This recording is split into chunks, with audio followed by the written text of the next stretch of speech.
তুমি বাজারে ঘুরে মালের খোঁজ করবে আর তার রেটটা জেনে নেবে। তারপর একজন খদ্দের খুঁজে বার করবে যে হচ্ছে একটু বেশি দামে মালটা নিতে রাজি হবে। তখন তুমি তার অর্ডার নেবে আর মালটা সাপ্লাই করবে। এই তোমার প্রফিট, এই তোমার ইনকাম। মাল মানে? এনিথিং, এনিথিং ফ্রম আলপিন টু এলিফ্যান্ট।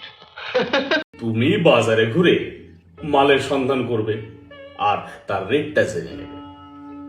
তারপর একটা খদ্দের খুঁজে বার করবে যে একটু বেশি দামে ওই মালটা নিতে রাজি হয়ে যাবে। তারপর তুমি ওই মালের অর্ডার নেবে আর সাপ্লাই দেবে। এই হলো তোমার প্রফিট, এই তোমার ইনকাম। মাল মানে এনিথিং, এনিথিং ফ্রম এই আলপিন টু এলিফ্যান্ট।